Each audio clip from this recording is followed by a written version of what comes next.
audiobook Como Jesus Tratava as Pessoas, de Maurice Vanden. Esta obra é produzida pela Casa Publicadora Brasileira. Nós temos já postado aí em nosso canal 2 capítulos. Se você ainda não ouviu, procure aí na playlist e você encontrará. Hoje, capítulo 3. Como Jesus tratou os temerosos. Você alguma vez já teve medo?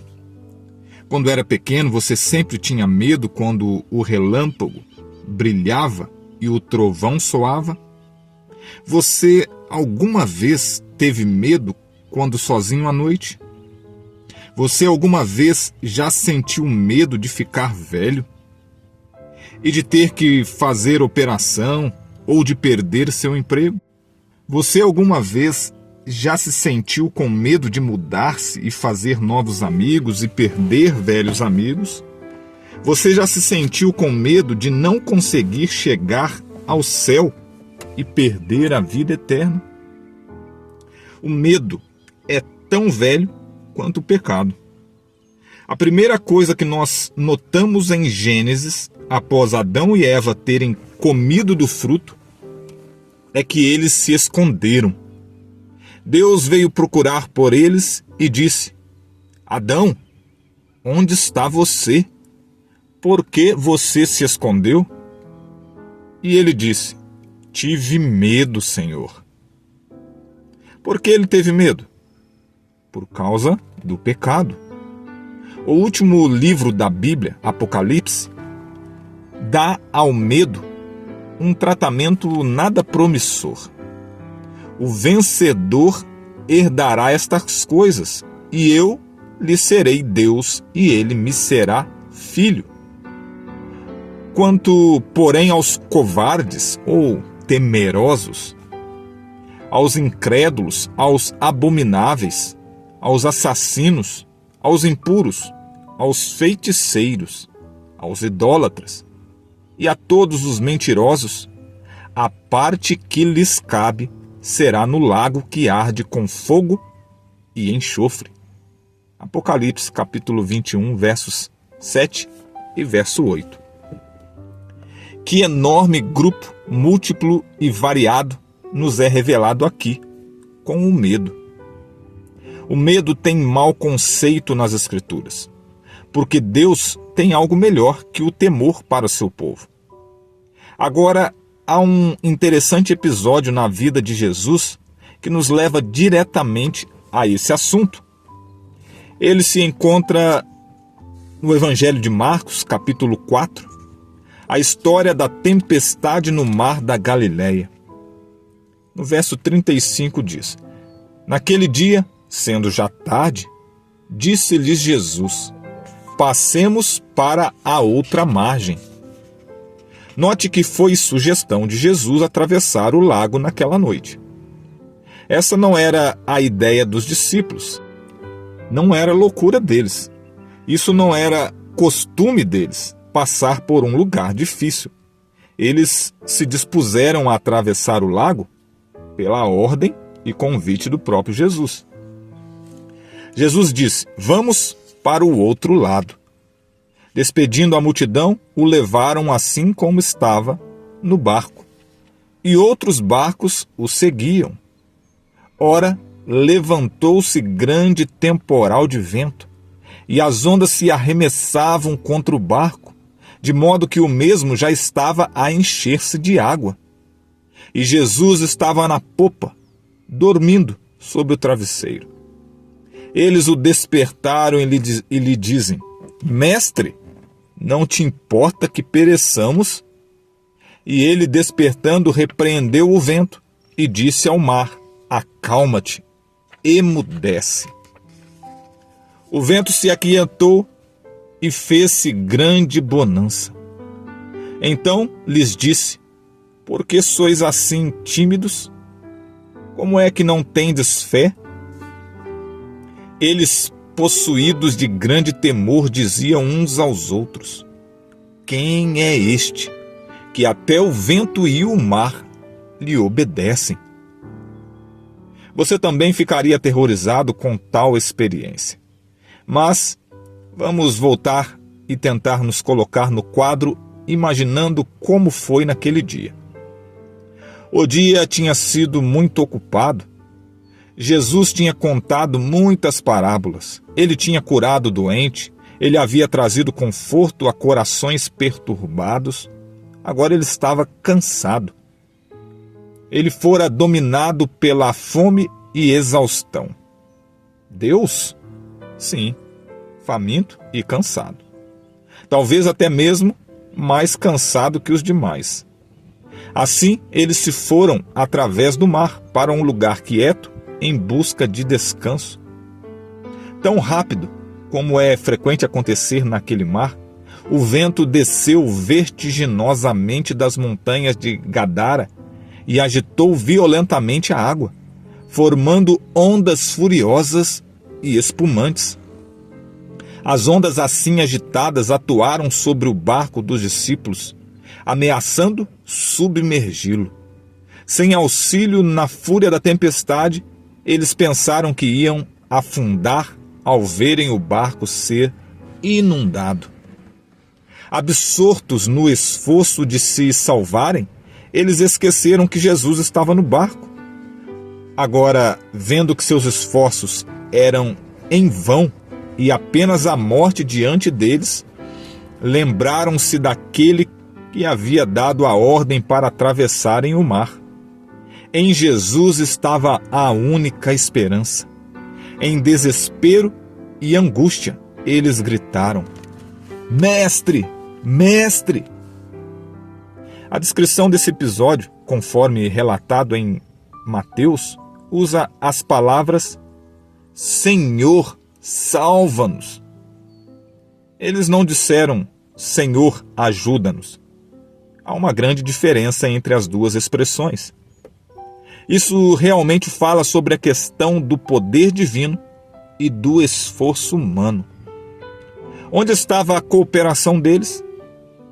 Ela estava em chegarem ao final de seus próprios recursos e descobrirem que tudo que eles podiam fazer era gritar: Senhor, salva-nos. Ele teria que fazer tudo. Eles já tinham feito todas as coisas que podiam fazer. Eles eram rudes pescadores que já tinham vivido toda a vida às margens desse lago. Eles conheciam a Galileia. Eles conheciam as montanhas, os ventos e as tempestades. Eles conheciam muito sobre as grandes ondas e como manter seus barcos sob controle. Eles compreendiam como distribuir os pesos e como movimentar os remos. Isso realmente não era especialidade de Jesus. Ele havia sido carpinteiro e não pescador. Ele era agora um pregador, e seu trabalho era falar às multidões e curar os doentes. Ele tinha feito seu trabalho o dia todo e agora estava dormindo. Agora era a hora deles fazerem as coisas por si mesmos. Essa era a área de especialização deles. Mas, finalmente, eles descobriram que não eram capazes de lidar com a tempestade. Eles haviam tentado tudo o que sabiam para nada conseguir. O barco estava afundando. Finalmente, se voltaram para ele com o clamor: Senhor, salva-nos, nós perecemos. Nunca um filho que assim clama fica sem ser ouvido.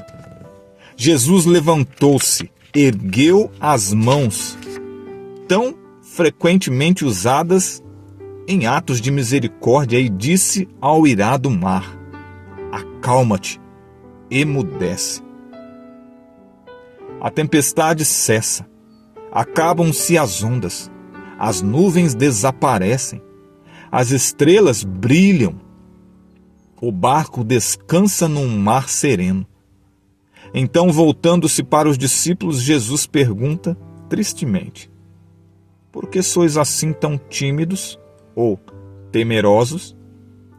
Como é que não tendes fé? Bem, o que você faria sob tais circunstâncias se você tivesse fé? Quando você tem fé e está na estrada, numa posição que o está levando exatamente para uma colisão frontal, o que você faz? Relaxa e sorri? Desvia as rodas da frente? Olha pela janela ao lado, observando o cenário? Talvez pudéssemos relembrar os missionários morávios que estavam a bordo de um navio com John Wesley. Ele havia ido à América para converter os índios e tinha ficado frustrado dizendo: eu vim à América para converter os índios. Mas quem converterá John Wesley? Agora uma tormenta atingia o Atlântico e parecia que eles estavam indo para o fundo do mar. Mas os morávios não estavam com medo. John Wesley ficou impressionado e perguntou-lhes por que estavam tão calmos. Eles disseram: nós não temos medo de morrer. Só porque você tem fé, isso não significa que você não irá até o fundo do mar. A fé não significa que você não será queimado numa estaca como John Hus e Jerônimo. Fé não significa que você será curado do câncer. Mas as pessoas que têm fé não têm medo de morrer. E há algo mais: as pessoas que têm fé não olham para Deus como o último recurso. Em qualquer provação inesperada, voltam-se para Ele tão naturalmente como as flores se voltam para o sol. Duas pessoas estavam conversando sobre um amigo que estava em péssima condição de saúde. Um falou sobre as várias curas, remédios e médicos que haviam sido experimentados sem sucesso. E finalmente terminou a descrição dizendo: eu acho que a única coisa que falta fazer é orar. Nisso, seu companheiro respondeu: puxa, chegou nesse ponto? A pessoa que tem fé nunca se esquece que Jesus está a bordo, mas volta-se para Ele em cada emergência. Bem, os discípulos não tinham fé. Jesus os relembrou da falta de fé, mas ainda os salvou. E estas são as boas novas. Ele os salvou a despeito da falta de fé. Nós temos hoje muitos temores. Temores sobre nossa saúde, nossos filhos, casas e terrenos. Temos medo do que os outros podem pensar de nós. O homem pobre tem medo de não conseguir o que comer. O homem rico tem medo de perder. Nós temos medo quanto à igreja, futuro e salvação. Ter Jesus a bordo não é suficiente para manter-nos sem temor. Isto não foi suficiente para os discípulos. Embora Jesus estivesse a bordo, eles o esqueceram quando a tempestade veio e as ondas subiram.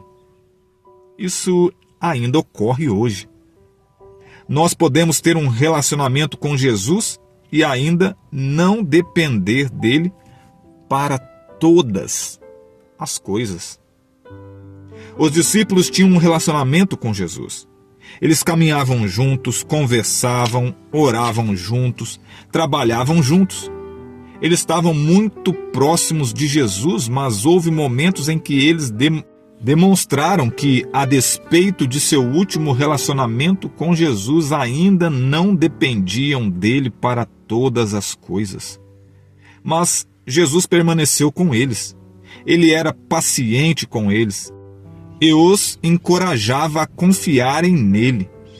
E chegou o tempo quando esses mesmos temerosos discípulos puderam destemidamente encarar os caldeirões de óleo fervendo, a espada, fogueiras ou a crucifixão de cabeça para baixo, porque eles tinham aprendido a lição de fé e confiança que Jesus tinha tentado ensinar-lhes.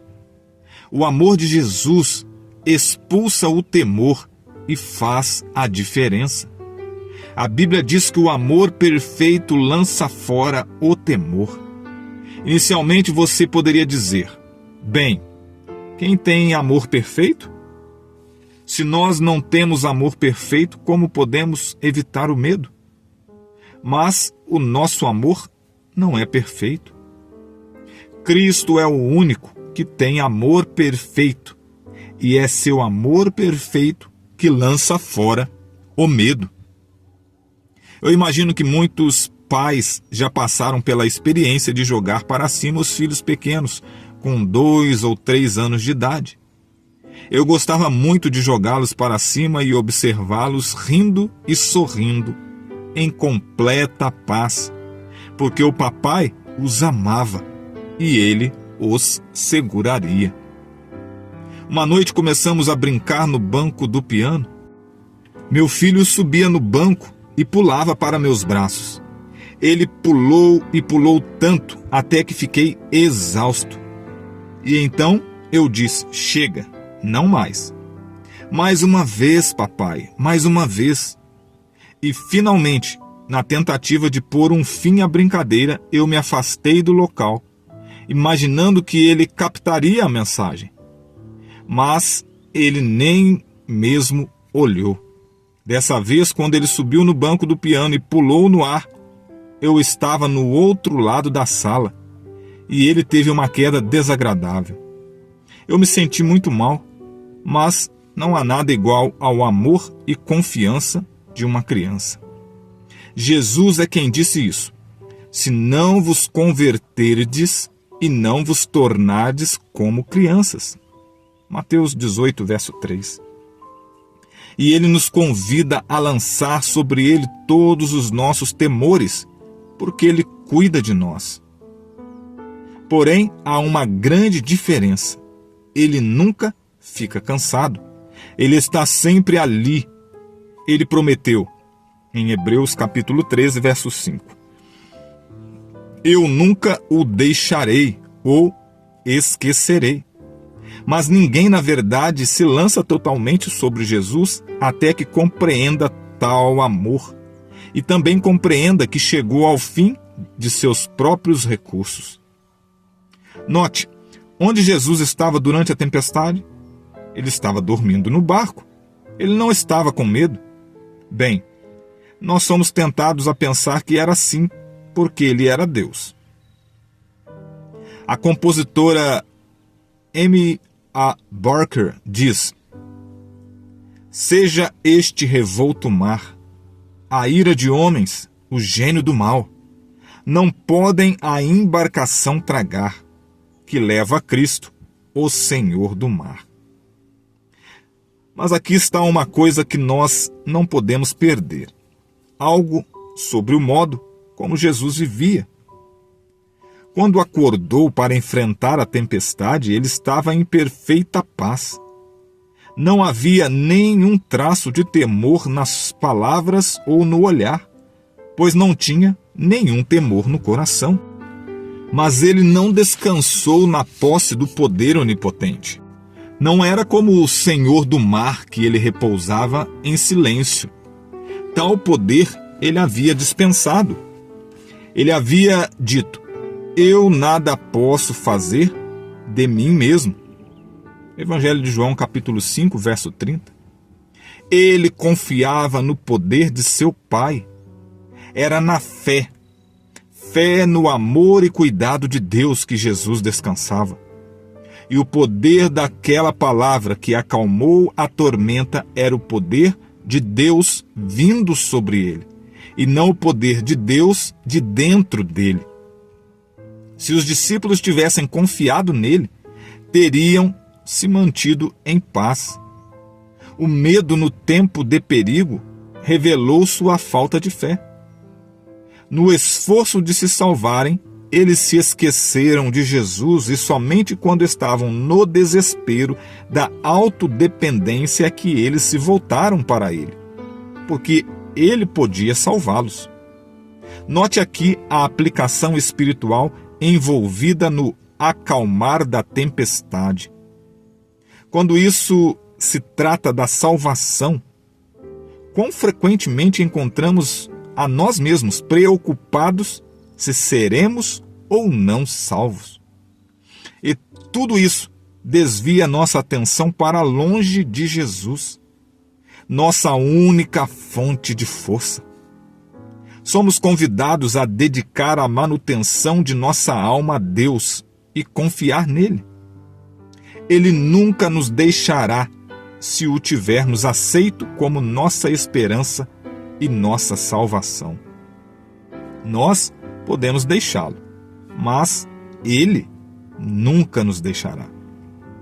E o que dizer sobre vivermos a vida cristã? Algumas pessoas podem aceitar o sacrifício de Jesus na cruz, mas quando leem Apocalipse 3, verso 5, que diz assim: o vencedor será assim vestido de vestiduras brancas, e de modo nenhum apagarei o seu nome do livro da vida. Então, estão prontas a desanimar. Elas dizem: eu nunca vou conseguir. Jamais serei um vencedor. Tenho falhado e caído com tanta frequência e muita facilidade. Frequentemente passamos por experiências semelhantes à dos discípulos. Quando as tempestades da tentação nos assaltam, os faiscantes relâmpagos nos atingem e as ondas violentas caem sobre nós, lutamos com a tempestade sozinhos, esquecendo que há alguém que pode ajudar-nos. Confiamos nas nossas próprias forças até que nossas esperanças se perdem e estamos prontos a perecer. Então, nos lembramos de Jesus. E se nós o chamamos para salvar-nos, não chamaremos em vão. Embora reprove tristemente nossa descrença e autoconfiança, ele nunca deixa de dar-nos o auxílio de que precisamos.